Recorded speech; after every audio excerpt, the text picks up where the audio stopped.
നമസ്കാരം. സ്വാതന്ത്ര്യദിനം എന്നത് എല്ലാ ഇന്ത്യക്കാർക്കും സന്തോഷത്തിൻ്റെ ദിവസം തന്നെയാണ്. എന്നാൽ ഇത്തവണ ഒരു പ്രത്യേകത കൂടി ഉണ്ടായിരുന്നു.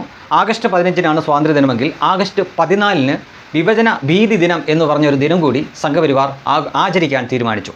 തുടക്കത്തിൽ അത് വലിയ പ്രശ്നമൊന്നുമല്ല എന്ന് കമ്മികളും സുഡാപ്പികളും ഒക്കെ വിചാരിച്ചു എങ്കിലും വളരെ പെട്ടെന്ന് തന്നെ അവർക്കതിൻ്റെ അപകടം മനസ്സിലായി. കാരണം ഈ വിഭജന ഭീതി ദിനം ആചരിക്കുക എന്ന് പറഞ്ഞാൽ സ്വാതന്ത്ര്യം കിട്ടുന്നതിന് തൊട്ട് തലേ ദിവസം പാകിസ്ഥാന് സ്വാതന്ത്ര്യം കിട്ടുന്നു. അതിനോടനുബന്ധിച്ച് ഇന്ത്യയും പാകിസ്ഥാനിലേക്കും അങ്ങോട്ടും ഇങ്ങോട്ടേക്കും ജനപ്രവാഹമുണ്ടായിരുന്നു. തുടർന്ന് വംശഹത്യ തന്നെ അരങ്ങേറുന്നു. അക്ഷരാർത്ഥത്തിൽ വംശഹത്യ തന്നെയാണ് അവിടെ അരങ്ങേറുന്നത്. ഏതാണ്ട് 20 ലക്ഷത്തോളം ആളുകൾ കൂട്ടക്കുരുതി ചെയ്യപ്പെട്ടു. അതിൽ ബഹുഭൂരിപക്ഷവും ഹൈന്ദവരായിരുന്നു എന്നതാണ് ആ സംഭവത്തിൻ്റെ ആകത്തുക. അപ്പോൾ ഈ കാലത്തെ പുതിയ തലമുറ ഈ വിഭജനത്തെ പറ്റിയുള്ള കഥകൾ അറിയുകയും അന്ന് ആരായിരുന്നു വേട്ടക്കാരെന്നും ആരായിരുന്നു ഇരകൾ എന്നതുകൂടി പഠന വിധേയമാവുന്നു. പുതിയ അറിവുകൾ അവർക്ക് കിട്ടുന്നു. ഇത് യഥാർത്ഥത്തിൽ പുതിയ അറിവുകളല്ല. നമ്മുടെ ചരിത്രത്തിൽ ആരൊക്കെയോ കൂടി തമസ്കരിച്ച് വളരെ ഭംഗിയായിട്ട് പൊതിഞ്ഞു വച്ചിരിക്കുന്ന സത്യങ്ങളാണ്. ആ സത്യങ്ങൾ പുറത്തേക്ക് കുടഞ്ഞിടാൻ സംഘപരിവാർ തീരുമാനിച്ചതാണ് അവരുടെ ചങ്കിടിപ്പ് വർദ്ധിപ്പിച്ചത്. അവരതിനെ എതിർക്കാൻ ശ്രമിക്കുന്നു. സ്കൂളിലും കോളേജിലുമൊക്കെയാണ് ഇത് ആചരിക്കാൻ വേണ്ടി തീരുമാനിച്ചത്.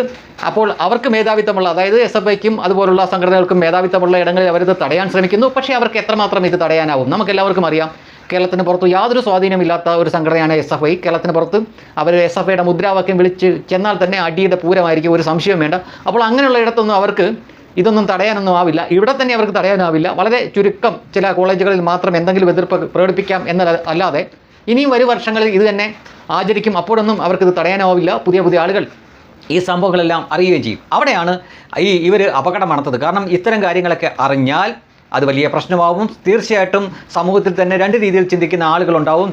തങ്ങളുടെ പൂർവികർ ഇതേപോലെ വേട്ടയാടപ്പെട്ടവരാണ് എന്നൊരു തോന്നൽ പുതിയ തലമുറയിലെ കുട്ടികൾക്കുണ്ടാവും. എന്ന അപകടം മണത്തുകൊണ്ട് അവർ ഉടനെ അതിനെ പ്രതിരോധിക്കാൻ വേണ്ടിയിട്ട് പ്രചരണ പരിപാടിയായിട്ട് പുറത്തേക്ക് വരുന്നു. ഓഗസ്റ്റ് 15-ന് തന്നെ സംസ്ഥാനത്തിൻ്റെ വിവിധ ഭാഗങ്ങളിൽ CPM-ഉം DYFI ഒക്കെ പൊതുസമ്മേളനങ്ങൾ വിളിച്ചിട്ട് ജനങ്ങളോട് സംസാരിക്കുകയാണ്. അങ്ങനെ കഴിഞ്ഞ ദിവസം ഒരു DYFI നേതാവ് സംസാരിക്കുന്നത് ഞാൻ കേട്ടു. അതിങ്ങനെയായിരുന്നു: എന്തിനാണ് പഴയ കാര്യങ്ങളൊക്കെ കുത്തിപ്പൊക്കി വീണ്ടും സമൂഹത്തിലേക്ക് ഇട്ടുകൊടുക്കുന്നത്? അത് വീണ്ടും ആളുകളിൽ തമ്മിൽ അകൽച്ച ഉണ്ടാക്കാൻ മാത്രമല്ലേ അത് ഉപകരിക്കൂ?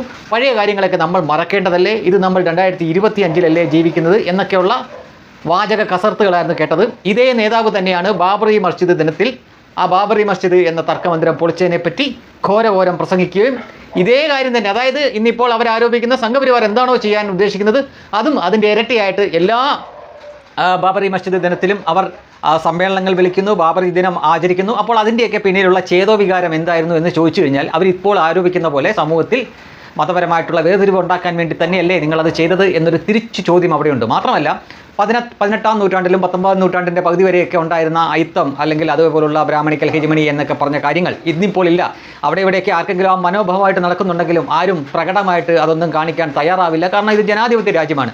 പക്ഷേ ഇപ്പോഴും ആ കാലത്തെ കാര്യങ്ങൾ പറഞ്ഞുകൊണ്ട് അവശേഷിച്ച ബ്രാഹ്മണരെയും മറ്റുമൊക്കെ എല്ലാ ദിവസവും അപമാനിക്കുകയും ഒരു ആവശ്യവുമില്ലാതെ ബ്രാഹ്മണിക്കൽ ഹെജിമണി എന്നൊക്കെ പറയുന്ന അതേ കൂട്ടർ തന്നെയാണ് സംഘപരിവാറിനോട് പറയുന്നത് പഴയ കാര്യങ്ങളൊന്നും ഓർമ്മിപ്പിക്കേണ്ട, എന്തിനാണ് സമൂഹത്തിൽ കുത്തിത്തിരിപ്പുണ്ടാക്കുന്നതെന്ന്. നിങ്ങളിട്ടപ്പോൾ ബെർമുഡ, മറ്റുള്ളവരിട്ടപ്പോൾ വള്ളിക്കളസമാണോ എന്നാണ് ചോദിക്കാനുള്ളത്. പിന്നെ നിങ്ങൾക്കൊരു വിചാരമുണ്ട്, നിങ്ങളെന്തോ വലിയ മിടുക്കന്മാരാണ്, നിങ്ങളൊരു തേങ്ങയല്ല.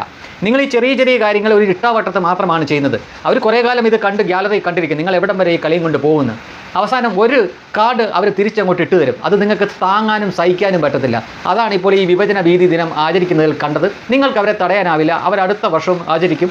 മാത്രമല്ല ബംഗാളിൽ നിങ്ങൾ നടത്തിയ കൂട്ടക്കൊല, മാരിജാബി കൊലപാതകമുണ്ട്, വംശഹത്യ, അതുകൂടി ആചരിക്കാൻ അവർ തീരുമാനിക്കുമ്പോഴേ നിങ്ങൾ ആടപടലം പെടത്തുള്ളൂ. ഒരു കാര്യം നിങ്ങൾ മനസ്സിലാക്കുക, അണ്ണാൻ ആനയോട് ചെന്ന് വെല്ലുവിളിക്കരുത്. നിങ്ങൾക്കതിനുള്ള വലിപ്പവുമില്ല, ആർജവുമില്ല, കരുത്തവുമില്ല.